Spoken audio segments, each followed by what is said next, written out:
Sorry sorry sir.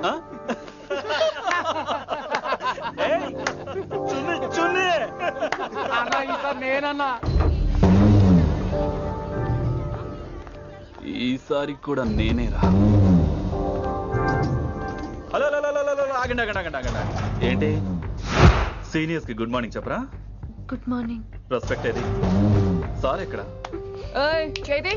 నీ మీద తర్వాత వేస్తా ఉండు. ఎక్కడ ఎక్కడ సార్? ఎక్కడ సార్? ఇక్కడ కొత్తగా వచ్చిన హిందీ లెక్చరర్ అన్న. ఏంట్రా ర్యాగింగా? ఇప్పటి వరకు స్టూడెంట్స్ నే, ఇప్పుడు ఇంకా లెక్చరర్ ని. గుడ్ మార్నింగ్ చెప్పరా? గుడ్ మార్నింగ్ చెప్పు. గుడ్ మార్నింగ్ చెప్పరా? గుడ్ మార్నింగ్ చెప్పు. గుడ్ మార్నింగ్ చెప్పు. గుడ్ మార్నింగ్ చెప్పాలా నీకు? ఇంకోసారి ర్యాగింగ్ అనే మాటే కాదు, థాట్ వచ్చిన తాట తీస్తా. దీన్ని ఎవరు సపోర్ట్ చేసిన సెక్షన్ బి 102, 104, 108 కింద కేసు బుక్ చేసి బొక్కలో ఇంతనే అనుకుంటున్నారు. ర్యాగింగ్ అంటారు ర్యాగింగ్. పైన క్లాసులకి ఓ ఓ ఓ ఓ వేరేంట్రా పైన క్లాసులు పదండి. పైన క్లాస్ అంటే ఈ సెక్షన్ మీకు ఎలా తెలిసిండే?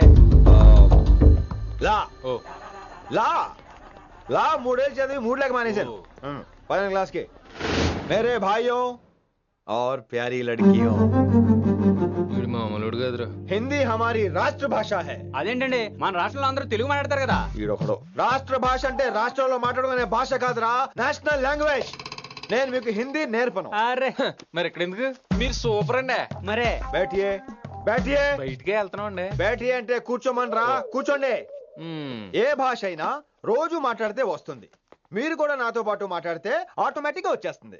आप समझ रही हैं विनम्रा जी? వినమ్రా జీ కాదండి, వినమ్రా వి. పండితారాధ్యుల వినమ్రా పూర్తి పేరు. अच्छा अब हम చిన్న చిన్న వాక్యాలు నేర్చుకుందాం. ముందుగా मैंने प्यार किया. अब इसे తెలుగు में बोलिए. ప్రేమ పౌరులు మా ఊర్లో ఎరగడేసిందండి. నీ బొందరా, నీ బొంద. इसका मतलब నేను ప్రేమించాను. ఏంటమ్మా మన Hindi master day by day నీ మీద ఎక్కువ ఫోకస్ చేస్తున్నాడు, ఏంటి సంగతి? చాచా అలాంటిదేం లేదు. అయినా భలే ఉంటాడు కదా.